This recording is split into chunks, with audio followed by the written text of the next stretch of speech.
प्रथम थर पर शूटिंग सेट्रे नजर आसिले ओडिया अभिनेता लिकुन पुओ। ताले लिकुन पुओ एबे शिशु कलाकार भावे बॉलीवुड इंडस्ट्री रे निजर अभिनय कैरियर आरंभ करिया जाउछन्ती। छोट बेलरू ही लिकुन तांका पुओ को अभिनय सिखैछन्ती। एबे लिकुन पुओ बॉलीवुड इंडस्ट्री रे निजर अभिनय कैरियर आरंभ करिया जाउछन्ती। ताले आपण माने लिकुन चौधरी को तो बेस भल भाव में जानिथिबे। दीर्घ दिन धरी बॉलीवुड इंडस्ट्री रे अभिनय करि आछन्ती लिकुन चौधरी। से बहुत सारा सीरियल सुंदर अभिनय कर सारा ओडिशार लोकंठारु बेस अधिक भल पाइबा पाई पारछन्ती।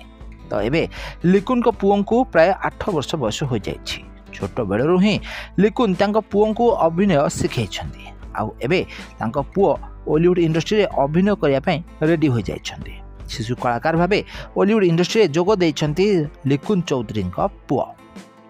ताले आपण माने लिकुन को बहुत सारा सीरियल निश्चित भाव देखिथिबे। सीरियल तांको दमदार अभिनय कारण सारा ओडिशार लोक माने तांको बेस अधिक भल पाइबा दैछन्ती।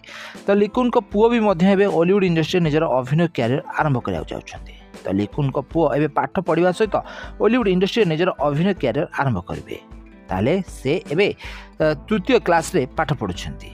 पाठ पढ़िबा सहित एबे अभिनय जगत रे जोग दैछन्ती लिकुन पुओ। सबले सोशल मीडिया रे निज पुओं सहित अभिनय करुथिबा आउ निज पुओं को अभिनय सिखौथिबार नजर आछन्ती लिकुन चौधरी। ताले आपण माने लिकुन अभिनय तो निश्चित भाव में देखिथिबे। हेले आगामी दिन मानकरे लिकुन पुओ भी मध्य बॉलीवुड इंडस्ट्री रे अभिनय करिवे। ताल फ्रेंड्स आपण मानकु कोन लागुछि लिकुन पुओ बॉलीवुड इंडस्ट्री रे जने भलो अभिनेता होई परिबे ना नाही हमको कमेंट बॉक्स में निश्चित भाव में कमेंट करନ୍ତୁ।